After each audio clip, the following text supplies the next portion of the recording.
Welcome to Target Your Goals, a podcast by Penny Forward. Penny Forward is a community of people who are blind, their family, and friends who share a common interest in financial independence. Join us via our Facebook group, and we will work together to avoid financial obstacles and target our goals. The purpose of this podcast is to introduce you to people who have set interesting goals and are succeeding at accomplishing them. Join us as we meet these people and cheer them on as they work towards their own success. Our guest today is Michael Malver. Michael graduated with a Bachelor of Arts degree in music therapy from the University of Minnesota and went on to receive an Associate of Applied Science degree in computer science from St. Paul College and a database specialist certificate from Minneapolis Community College. Michael is the sort of guy who logically knows that he has done some things, and other people tell him that he has interesting stories. This interview is a chance to tease out some of those stories and to talk about some of the changes that have occurred in Michael's life over the last year since he found a full-time job after many years of part-time and contract work. Michael, thanks for being here. Thanks for having me.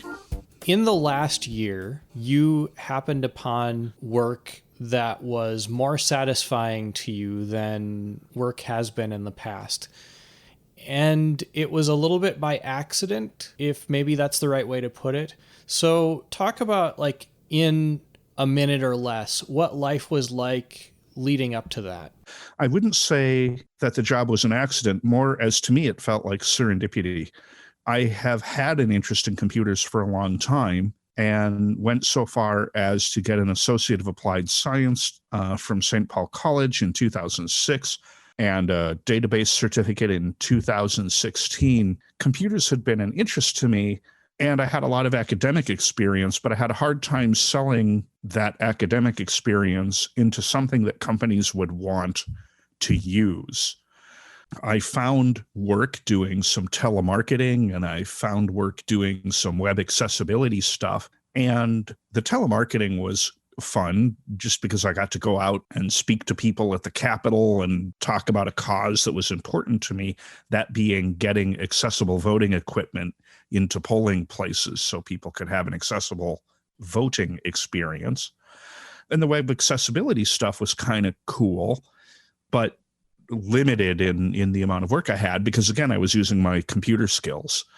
But I was never able to leverage any of this into a full-time position. And that was frustrating because although I had about 10 years of time between a job where I had 40 hours a week of work and the point where I was currently looking for something new, some of that 10 years I had intentionally spent not looking for work, and I was totally fine with that. Were you in a period where you were looking for work when your current job happened? I was in a period of wishing I had something different to do, but I had received enough rejections in the past and had little enough confidence in my abilities by that point that I was feeling rather downtrodden and wasn't looking for work as actively as I could have been because it felt kind of hopeless. Were you giving up at that point?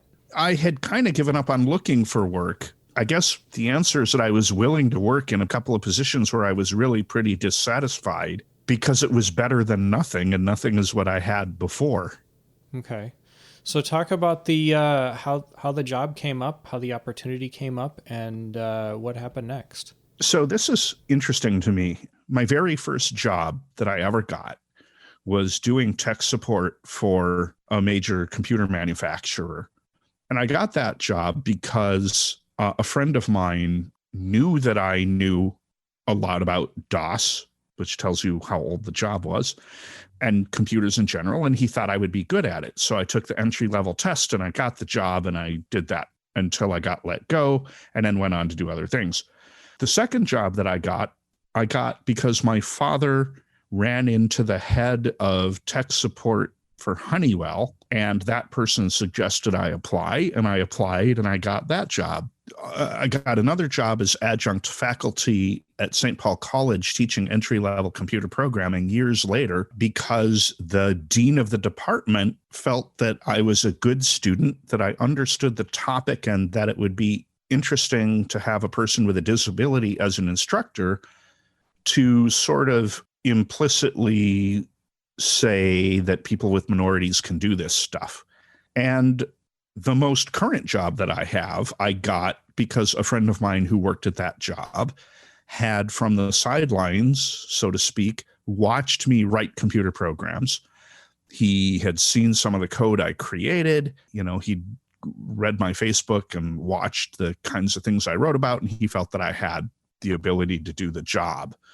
I had taken on some other programming part-time work before that. So indeed, my skill set had gotten to the point where, although I didn't realize it at the time, I could do that job.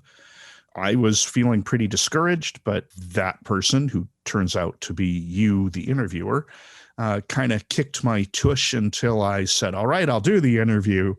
And I've never looked back. I did the interview and I got the job, and here I am. I love my work. It's the first time in a long time that I, far more often than not, wake up in the morning and feel good about what I'm doing. So I think, as trite as it is to say, of the 5 jobs that I've had in my life, only one of them is a job that I applied for and got without knowing somebody who pointed me in a direction or threw out a helping hand. So your social network, that is to say the network of people you know, can definitely help you when you're looking for work. Talk about what it's been like to go to work full-time after doing a whole bunch of part-time and kind of ad hoc stuff, and how that's changed your life. That's a great question. I mean, it felt different in that it took a lot more energy, and I definitely was a lot more tired at the end of the day from working a full day. But it also taxed me mentally in good ways to keep me learning and keep me focused and interested. There was new stuff to learn and problems to solve revolving around the kind of work I was doing. Eventually, I got to the point where I could teach others some of the skills I was learning, which allowed me. I like teaching. I never wanted to be a formal instructor. I was afraid that if I had 150 students, it would become a chore rather than a joy. But when I have a few people that I can impart knowledge to, I'm in a happy place. I like that a lot. It's changed my life in that I now make enough money that I'm not thinking about paycheck to paycheck and which things I have to pay when in order to get everything working out. So I work for a company called Thrivent, and Thrivent is unique in that they are a fraternal order organization. They're an organization that they sell life insurance policies, and they have financial advisors and a credit union, but they're very focused on giving. And, although when I went to religious school as a kid, we gave physical money, they'd, collect quarters from the kids. The act of giving money to causes I liked is something that I hadn't done, and I couldn't tell you the last time I did something like that. I was more than happy to give time. I do a lot with the American Council of the Blind of Minnesota, but the ability to give money and to feel like it wouldn't be a burden to give that money is a really nice feeling that I've been able to enjoy as I have worked in a job that allows me to have the ability to do that. Over the last year, have you found yourself discouraged at all? No. I mean, there have been good days and bad days. There have been days where I felt like I haven't met my potential, or where I've maybe not caught on to things I would have liked to have caught on to.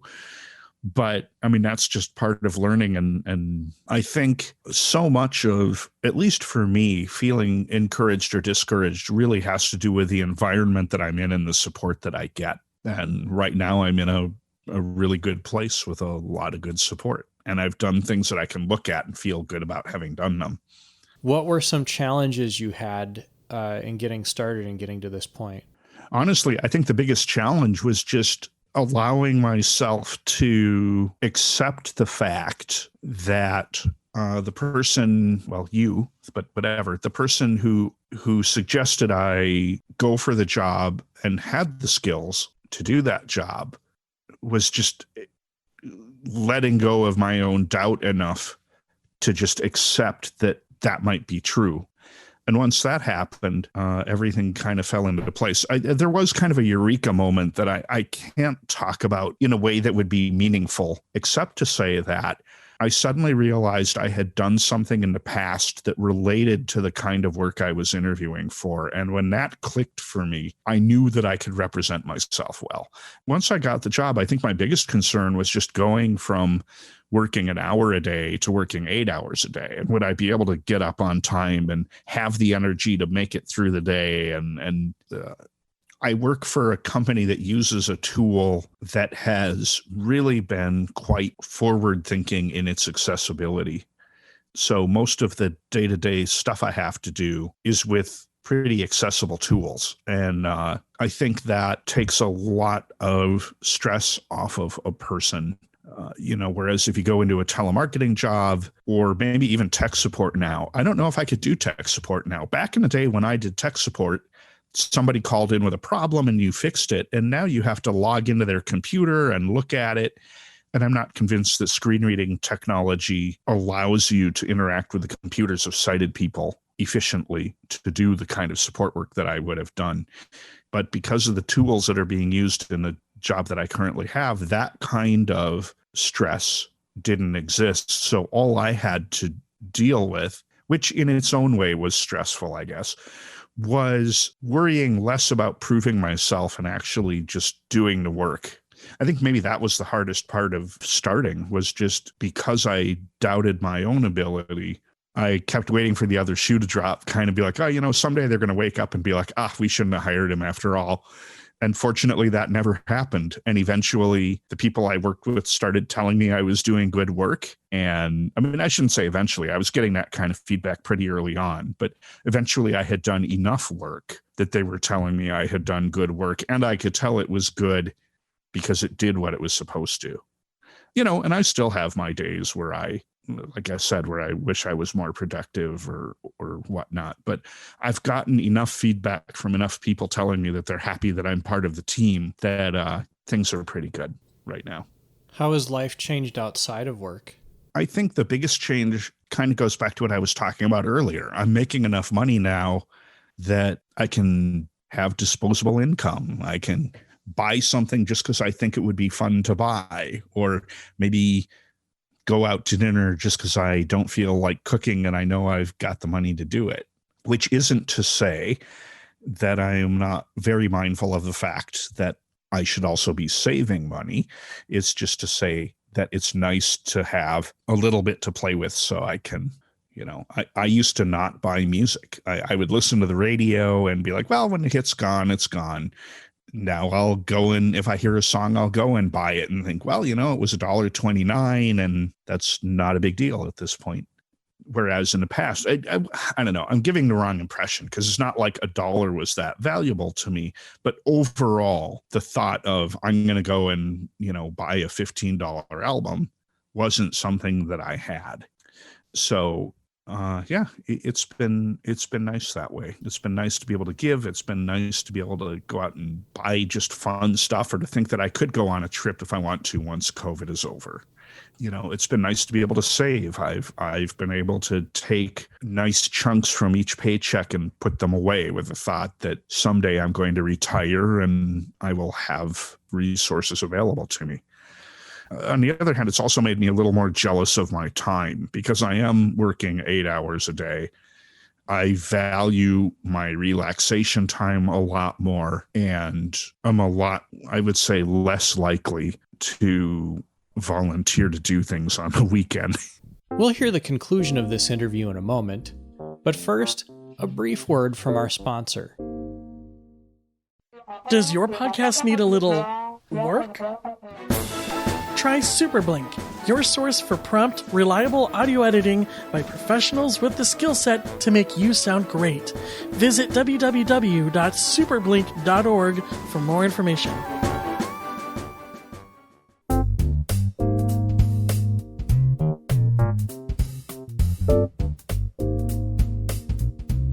So before you were working full-time, you were getting some income from part-time work, but you were also getting income from Social Security, correct? Yes. Yeah, that's correct.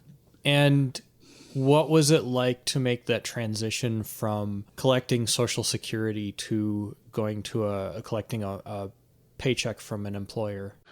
I got really, really lucky as far as I'm concerned, because I was making enough from my employer that there was no doubt that I was going to lose Social Security. Like, there was none of the cliff issue where I was going to have some dollars taken away and there would be a weird calculation. So I I called Social Security and told them I was employed, and they immediately stopped sending payments. And in theory, the first month, because of what I made, I could have argued with them and said, you know what, you still owe me one more payment, but I just didn't want to deal with the bureaucracy. So I let it go. The beauty of getting off of Social Security, though, is that you can still purchase Medicare. You have to pay for the Part B, which is like your insurance. If you go to the doctors or you need drugs covered, you need to pay for that yourself. Whereas when you're on Social Security, they automatically take it out of your check. But when I first started working, I was with a contractor, and that contractor didn't have particularly good insurance. So I was able to leverage Medicare to my benefit. In retrospect, maybe I should have just gone with their crappy insurance because I didn't go to the doctor that much that year. But, it's a gamble. But it felt good just knowing that for the first time I was making my own money. And I am thankful that Social Security exists, because for 10 years I wouldn't have been able to survive without it. But it also feels really good to be able to be on my own 2 feet. Do you have any advice for people now that you've gone through this, that are looking for work or maybe looking for work that you think might help them out to have maybe a better experience than you had? Only what I said earlier, I think. Just be aware of the people you know. Don't be afraid to tell them that you're looking for work and ask if they know of opportunities. When people tell you you have a skill, take that seriously. Maybe when somebody just cheerfully says, oh, all you have to do is create a project, confront them with it and say, you know what, I don't feel creative in that way. What are a couple of ideas? Like, what would you create if you were going to do that? And maybe that would give you the idea to start building a portfolio, because that's something I didn't have. And if I did, maybe my life would have been different. If you have a skill and you can demonstrate it by building a thing, whether that's a writing sample or a computer program or whatever it is, take the time to build that. Print your resume. I cannot tell you how many times I went to job interviews and printed my resume and had somebody say, we rarely have people hand us stuff on paper anymore, but we really appreciate it. Don't be afraid to write to the people who interview you if you don't get a job and say, hey, is there anything I could have done to make this a better experience or to improve? Could I have presented myself differently or better? Because you may not get a response, but you never know. Maybe you will. Those are my answers for whatever they're worth. But I think the biggest thing in my experience was just having friends who happened to realize. It's not like I went to my dad and said, I'm looking for a job. Can you get me into Honeywell? All of those people reached out to me and said, I think there are opportunities. And be aware of those and be willing someday to reach out to somebody else and help them find that opportunity once you're in a good place. What do you see yourself doing going forward, say in the next 5 years? I really haven't made that. I should make that thought process, but I really haven't. And it's sad because I have the feeling I keep feeling like, wow, there's so much to learn. But I have the feeling 20 years from now, I'll still be thinking, wow, there's so much to learn, just because technology constantly changes. I don't really know where I see myself. I love what I'm doing. I don't really want to manage people. Management just isn't something that I dream of. I wouldn't mind being an expert in something and teaching or explaining to people how things work, and in some way being respected for my knowledge and for what I can produce. But I don't need to be a leader. And it's funny because I feel like we have a culture that is so focused on leadership. What do you need to do to manage? What do you do? And I'm happy to pull the strings in the background a lot of the time. as long as once in a while somebody tells me that they like the work I'm doing with the marionettes. And now that your income has increased so much, do you have any dreams or goals outside of work that you're looking forward to? I toy with the idea of moving somewhere else because I live with somebody and we live in an apartment that's big for one and maybe not quite big enough for two. I love living downtown, and as good as my income is, I don't think I could afford to buy another place downtown given how the property values are going up.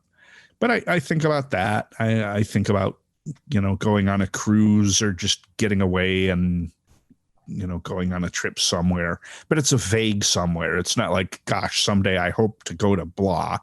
Although I'd like to go to France at some point. I studied French in high school. And even though I've forgotten most of it, I still think it'd be cool to go there. I occasionally think about putting together an internet radio station. Last summer, I started broadcasting very occasionally on an internet station called Radio Onion Ring, and I enjoyed doing that. And I've had this idea for years that I wanted to own like all of the popular songs from the time I was born and just keep going until whenever I die. And obviously the library would end unless I could find a psychic and tell him to buy the music and add it to the collection. But I've never actually done it. But the idea still appeals to me of just making a radio station that would play popular music from the beginning of recorded history to now. And it would just be the most big, amazing playlist ever. Whether I'll do that or not, I don't know. But those are things I think about. How do you feel about the way things are now? Are you proud of yourself? That's, pride is something that I don't often feel, and I don't know how much of that is a counter to the sort of, oh, look, it's a blind guy who knows how to tie his shoes. Let's write a news article about it. How much of it is family upbringing? I was a pretty average student, so I didn't come home with report cards with A's on them all the time. And although I was never, how can I say this so it makes sense? Like, it just happened. Nobody was ever like, oh, you did a horrible job. But neither was anybody like, oh, gosh, you should be proud of this. Like, it was just school was just something I did, or I would be in a music contest as a kid and I would win the contest. And then you'd get to play in a concert and you played in the concert and it's like, wow, okay, I won and I played in the concert, but it was just something that happened year after year. And because of the number of kids in the concert, I was somewhat skeptical as to whether everybody won or not. I don't know. Pride came later. There are things I have done that I am proud of. Yeah, in the work I've done now, there are things that I am definitely proud of. I worked for 4 or 5 months on an application last year. And when that was done, having written about 90% of the code, I was pretty proud of that. Maybe I'll just end that answer there. Pride doesn't come easily for me. Well, the purpose of this podcast is to highlight people's accomplishments, and I think you should be proud, and I think that the internet should be cheering you on for the things that you've done. So thank you for being here. I appreciate your story. Sure. And I think the things that I've done that I've been proud of, interestingly, haven't really revolved around the work that I do necessarily, or they do, but tangentially. When the American Council of the Blind was advocating for accessible currency actively, they're still advocating for it now, but it's in the courts, so they're in a different place. When they were trying to initially get accessible currency to happen, I created an internet petition and got something like 7,000 signatures on it. That was something I was proud of. When I was at St. Paul College, I took a course in Java, and the instructor said he would give anyone an A who passed the national certification for like introductory Java knowledge. And I passed that, and I was really proud of it. In 2007, I brought a resolution to the American Council of the Blind asking Apple to put a screen reader in their iPhone. And I got a little pushback from members afterwards because I said that they should also put low vision stuff in there too. And they already had, but nobody could tell me if it was good enough for low vision people. So I included it in there. But I was still really proud of that. I'm trying to think, what have I done? Oh, just recently, I received my VoIP from a company called Vonage that creates an iPhone app from which you can answer your VoIP line. And there were some serious accessibility issues with that app. And I knew from work I had done with the American Council of the Blind that there was a piece of legislation passed in 2010 called the Communications, Video, and Accessibility Act. And that under that act, people who use the internet to send communications across had to have accessible applications. So the FCC had a form that you could fill out if you had accessibility issues with companies. And that form started a mediation process wherein the FCC would sort of be the go-between between you and the company, and you would try to work out a solution with the understanding that you could probably file a lawsuit if you couldn't come up with a solution. But the end result of that was that Vonage pushed a couple of fixes to their app, and now anyone in the United States who uses it can answer their phone and make calls and do the kinds of things you would expect to be able to do. That happened within the past couple of years, and I'm proud of that too. Well, it's great. Again, I want to thank you for being here and just again say that you've accomplished a great deal and you're very understated about it. But out here in internet land, we're all cheering you on. Thanks for having me. I hope you have enjoyed this week's interview and will join us again next week. But before we go, did you know that the two most important pieces of your credit score are making on-time payments and how much credit you use? It's true. By sipping, not drinking from the credit fire hose, and by making all of your payments on time, you can make sure to maintain a healthy credit score. That can save you hundreds of thousands of dollars over the course of your financial lifetime as you apply for credit cards and larger loans, such as car loans and home loans. Use just enough credit to get by and make sure that you can pay it off as quickly as you can whenever you use it. By doing this, you will have a healthy credit score. We hope you have enjoyed this week's episode of Target Your Goals, a podcast by Penny Forward. For more information about Penny Forward, like us on Facebook, join our Facebook group, or visit www.pennyforward.com. Until next week, I'm Chris Peterson. Thanks for listening.